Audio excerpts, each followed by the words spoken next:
Hey everyone, Happy New Year and welcome back to another video. I thought I'd start the new year by looking back at older habits and namely the traditional way of industrial design sketching. Now, I won't be focusing on sketching as much, I would rather show you a quick way of rendering your traditional sketches. Conveniently enough, my phone's storage was full, so it kept on cutting out during the sketching part as well. But I did manage to rectify the situation when it came to the rendering part. Most everything you see in this video are techniques I learned during my ID Master Studies at the TU Delft.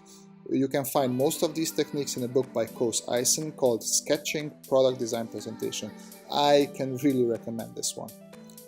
As you can see, there are no fancy sketches here, just a couple of quick and dirty chair drawings to be able to use for rendering later on. I really enjoyed the little armchair in the left lower corner, but I realized I had too many rectangular shapes, so I quickly whipped up two more rounded chairs to give some more diversity to the page. Now, for the rendering part. All you need is a couple of color markers, some matching pastel chalk, a knife, and some tissues. I mostly use Copic markers, but these suckers are not cheap, so make sure to look around what is available near you.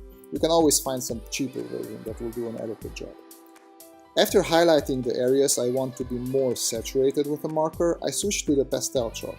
I scrape some of it off with a knife and gently rub it into the paper with a tissue. Here you can see that I haven't done this in a long while because my first layer of pastel chalk is barely visible.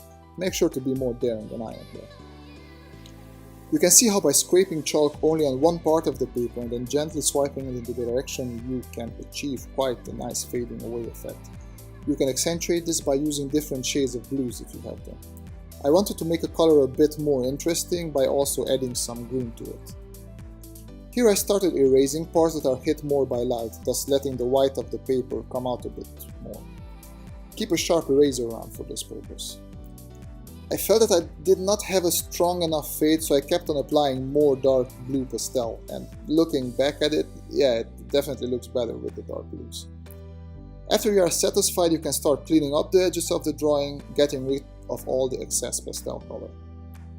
For the cute little armchair in the corner, I used an extra yellowish marker as well, which was a bit more saturated, and this was to let the whole color pop a little bit more. Basically, the idea is the same as behind the darker saturated blues that I used on the chair. After I was done with the markers, I blended the colors nicely together with the fitting earthly yellowy pastel.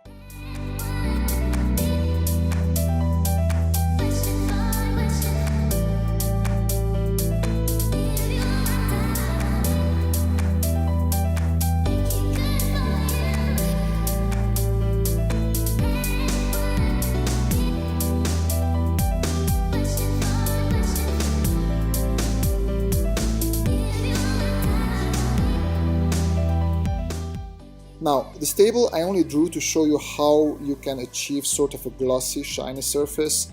I should have left more of the white in it to make it more shiny, but I think you get the idea behind it. So, this is how I color stuff when it comes to traditional rendering, but I always touch up things in Photoshop at the end a little bit, so a little bit of cheating for you there.